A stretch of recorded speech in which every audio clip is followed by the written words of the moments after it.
Hey everyone, it's that time of year again. We are going into fall, and so one of the best things that you can do for your lawn at all, any time of the year, but specifically this time of the year, is a core aeration. And you can also add an overseed while you're core aerating, and there's a number of benefits to both things. Core aeration, it's going to alleviate compaction, allow water and nutrients to get down into the root zone. It cuts through the rhizomes, which is the root system of bluegrass, and helps bluegrass spread that way. And so it really helps thicken the turf just naturally by doing that core aeration. But the most important thing is it allows water and nutrients to get to the root zone, and it really alleviates that compaction issue. If you're going to overseed with your core aeration, you want to make sure that you are picking out a good high quality seed. Most often you're not going to find that at a box store, and so it's really important to read the label. I'll show you our label here in a picture so you can read it, but you're going to want to pay attention to the germination rate. A lot of box store seeds only have a 60, 65, some of them 50% germination rate.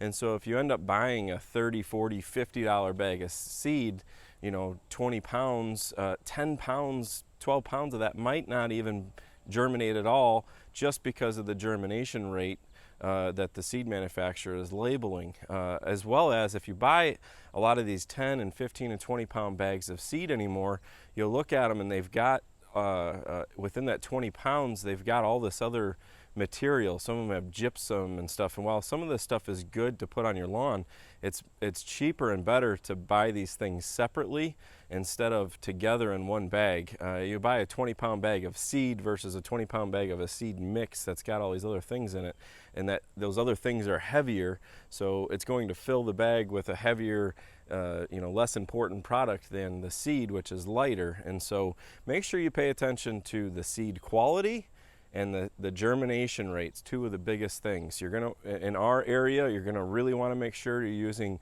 a bluegrass or a perennial ryegrass. We use a combination of both. Again, you'll see that here in a picture. And so the next thing is that we end up putting down, while we're pulling those plugs, and that you want to do a plug core aeration, not a slice core aeration. We also put it down while we're aerating, and so it's a really cool tip. You might want to use a drop seeder, especially around the edges of your beds and that sort of thing. That's what this is.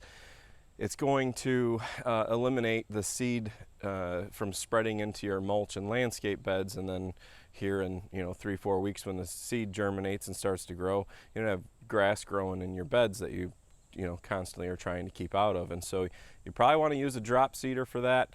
If you do use a broadcast seeder, make sure you're paying attention around the beds and that sort of thing. And then doing it either before or after, not sure it really matters. Ours applies the seed before the aeration tines, and so I feel that it helps vibrate and push the seed down into the soil. Those plugs get thrown up on top of some of the seed, and you have a little bit better seed to soil contact. And so critical thing to do this time of year. Make sure you're paying attention to a lot of those things. If you have any questions, please feel free to ask. Otherwise, have a great day.